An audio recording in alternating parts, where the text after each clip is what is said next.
Gadis itu terbangun di rumah sakit dengan perasaan ngeri saat menyadari dia tidak bisa melihat apapun di sekitarnya. Seorang dokter mengatakan bahwa dia buta permanen akibat terpapar cairan korosif. Dia teringat sempat disemprot cairan kimia oleh orang tak dikenal dalam perjalanan pulang tadi malam. Siapa yang berbuat jahat padaku? Tanyanya pada polisi, tapi mereka tidak menemukan petunjuk apapun. Tak satupun anggota keluarganya bisa dihubungi melalui telepon. Hanya seorang kerabat jauh di luar negeri yang secara misterius mengatur perawat dan apartemen mewah untuknya. Apartemen itu memiliki ruang tamu yang luas, dapur yang elegan, dan lokasinya dekat dengan lingkungan yang ramai. Tapi bagi gadis itu semuanya hanya kegelapan.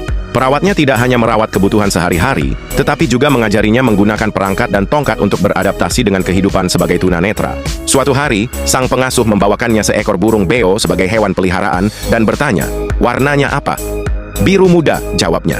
Ini mengisyaratkan bahwa segala yang dilihat gadis itu sekarang hanya ada dalam imajinasinya. Berdasarkan deskripsi sang perawat, entah benar atau tidak, tak ada yang tahu. Hanya dalam beberapa hari, gadis itu mulai menyadari detail mencurigakan di apartemennya. Ada dua jendela yang berdekatan, satu berisik dengan angin kencang, satunya lagi sunyi seperti dinding. Dari luar, dia selalu mendengar suara sirene persis pada pukul 11.03, berlangsung 1 menit setiap hari, lebih tepat daripada alarm. Meskipun ini apartemen mewah, TV-nya sama sekali tidak ada sinyal, membuatnya terputus dari dunia luar. Yang lebih menakutkan, dia mendengar seorang wanita menangis melalui saluran ventilasi yang terhubung ke unit tetangga. Dia curiga tetangganya adalah korban kekerasan dalam rumah tangga. Sang perawat mengatakan itu mungkin hanya halusinasi karena kecemasannya. Gadis itu tidak percaya, jadi dia meninggalkan catatan di pintu tetangganya, mengundangnya untuk minum teh keesokan harinya. Besoknya tetangganya datang, berbicara dengan tenang seolah-olah tidak ada KDRT.